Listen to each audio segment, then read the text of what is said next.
Standardized exams are one of the biggest parts of modern schooling.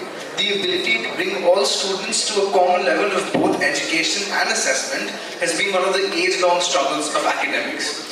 To understand the actual learning outcomes that these tests have on students, we would like to call upon Mr. Divyalok Chetan Sharma. Mr. Divyalok is responsible for developing and defining vertical market penetration strategies as well as partnering with Pearson's line of business and geography business unit to grow joint business opportunities. He is responsible for revenue generation in the SAARC region as well leading the overall growth strategy in India. We would like to invite sir to the stage, please. Oh my goodness. Whenever I hear these kind of introductions, I really look back. Oh, isn't they really talking about me or someone else? But no, you know what? It's such a pleasure to be here. And to be very honest, after 2 years, right, standing on a stage and talking to people, meeting face to face, is a good experience all over again, right? And we all have gone through a lot. Specifically, if I talk about the teachers, all the people actually who are involved in any form of education, the last 2 years were actually, it's quite a handful if I can use this word. And if you really ask me, because see, despite or besides the healthcare segment, if there's a one community who really need a lot of appreciation and applaud, is this group which is sitting inside this group. And some people have already started clapping, right? And we should applaud you all. There's no doubt about it. So let's give it a one more try. If it doesn't happen, then I'll tell you how to do it. So let's applaud all of you. Somehow it's not working out. Okay, so let me teach you something here, okay? And it is wrong to say because when I see all educators, so even despite that I'm standing here, I feel like a student, but let me tell you this. When we applaud, just a yoga day is also passed a few days back. What I request you to do is, just put your hands up like this. All of you, please, even in the back, ma'am. Feel that there is an air in between, okay? And what you need to do is, you're very angry, you just need to press the air hard. So let's just do it.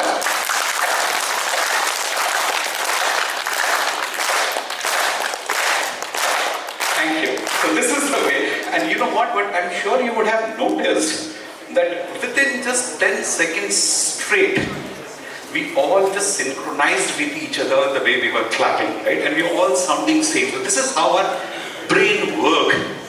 We all very quickly figure out how things work and kind of thing and how things move. Is someone putting a presentation here on the screen, please?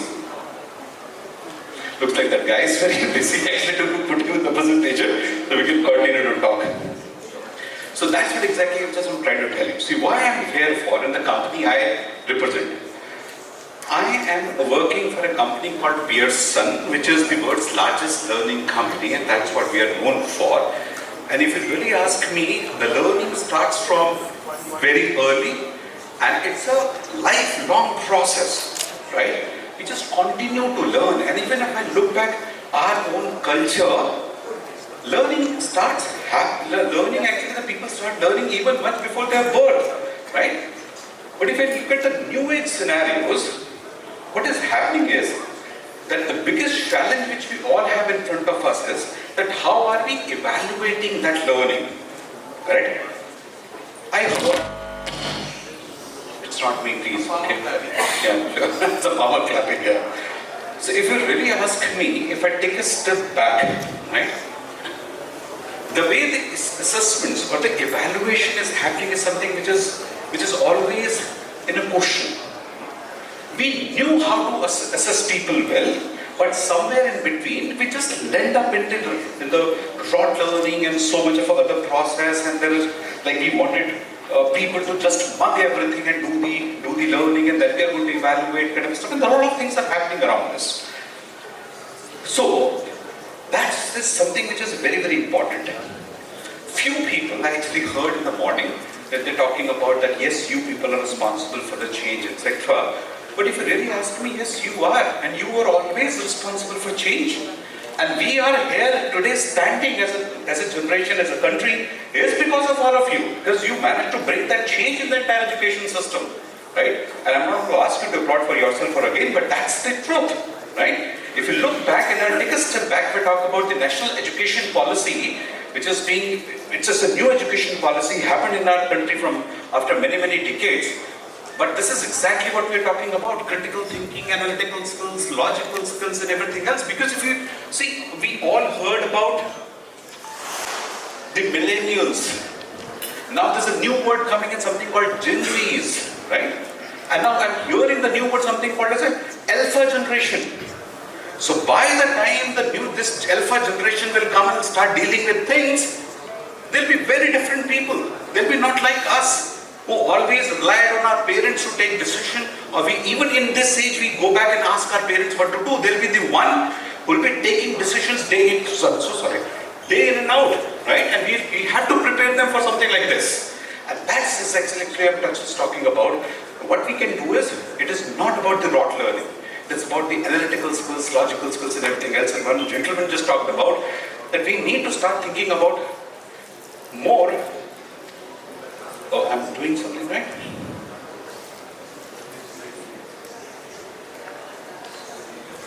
So we need to start thinking beyond our education. Oh, okay. So this is the company I'm talking about. And again, we all can agree to disagree, can everything, we have a different opinions. I'm just representing some data, showing some data to you on the screen. Look at that.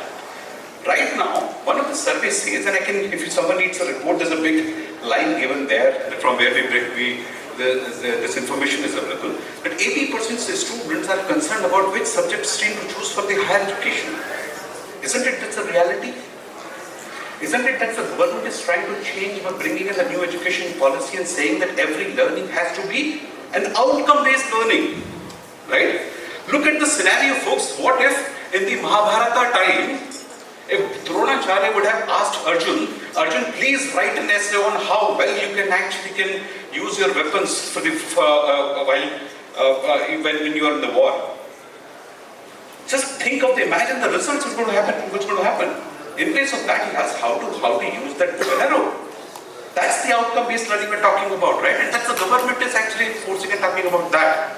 And when we talk about the alpha as a generation, obviously they're going to use all that stuff.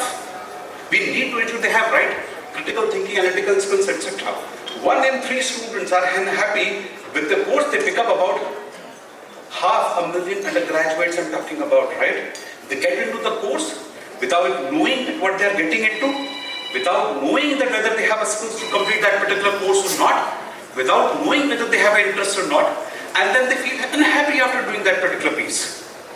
30% of the Indian graduates are currently considered employable, and that's where it's a point of worry for everyone. But all governments, all schools, and this piece is changing. And I'll give you one small figure and data. We all know that in 2021, our software exports have crossed, even in terms of the US dollars, even whatever the Saudi Arabia, they export the oil. And why? Because there is a vision somewhere. We wanted to be the manpower of the globe. All educators, all state governments, all people are working around it day and night and out, right?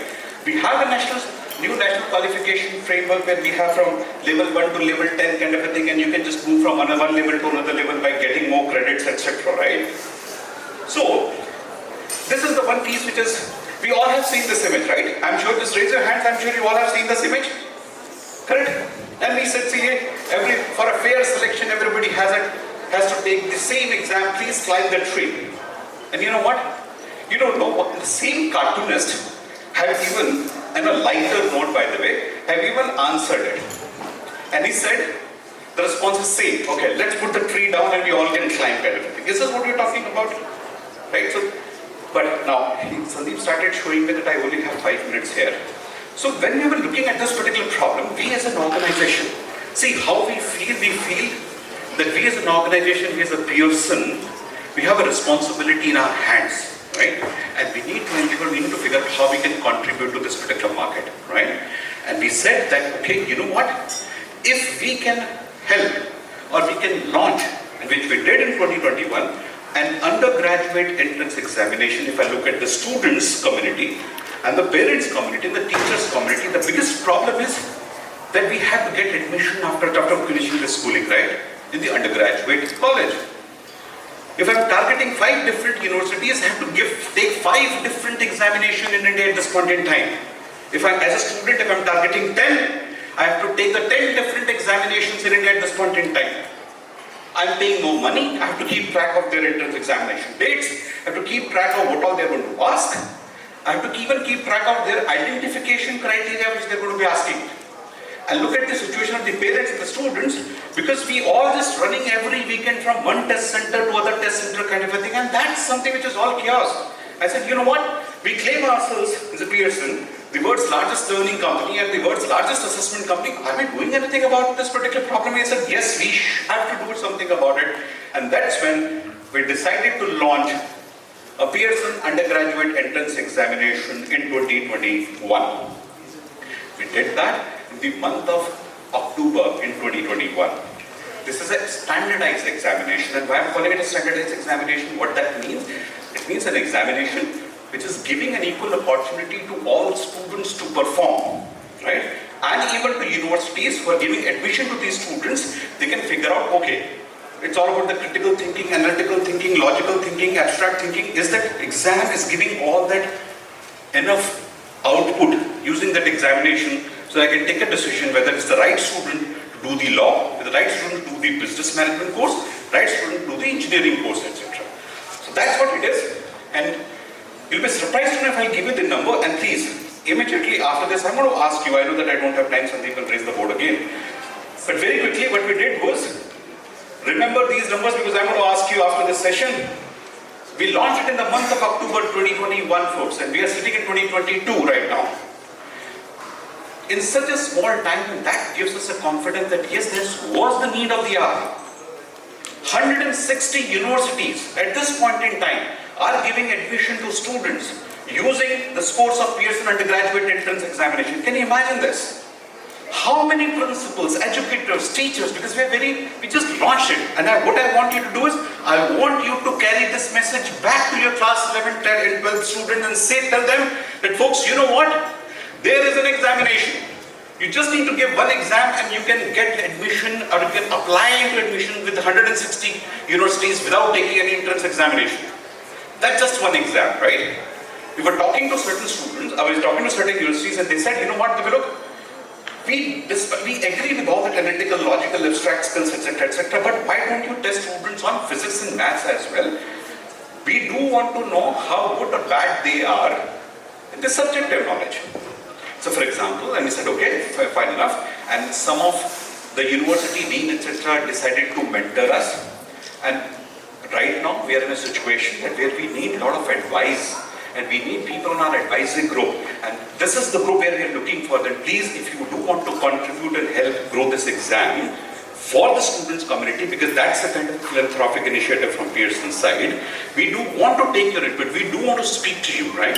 And we do want to hear you. And we said, fair enough, we'll have one more examination, which is a 3-hour exam, specifically focused for engineering, which will test student on quantitative, verbal, abstract reasoning, but besides that, maths and physics as well. And most of the, right now, 120 engineering universities are giving admission to students using this particular examination when we are having this discussion, right? That's the thing I'm talking about.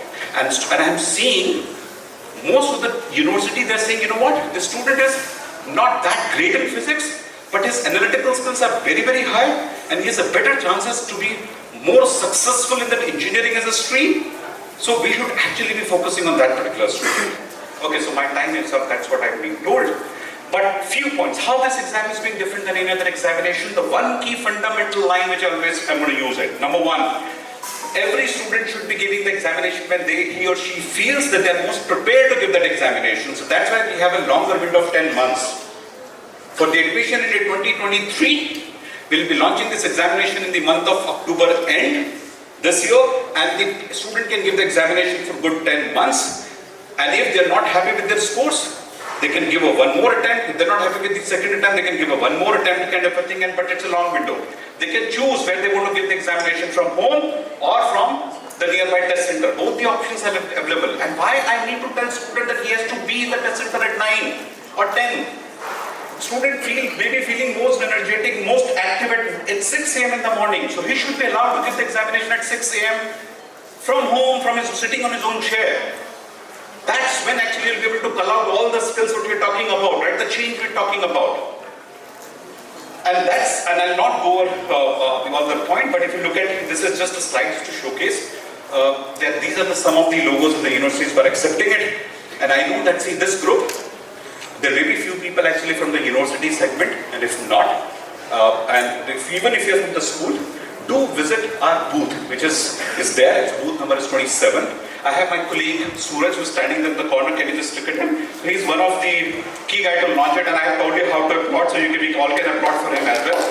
Suraj, thank you so much, and you can all can speak with him. And so that's what the situation is looking like. And I'm just rushing through, I know that, but I still think I can take one or two questions if anyone has it. Please go ahead, ma'am. I don't have mic. Am I audible? Yes, you are. Do you have any solution for neurodiverse students? Yes, we do. With learning disabilities, in case we want to understand whether they can progress to university level? Yes, ma'am, we do.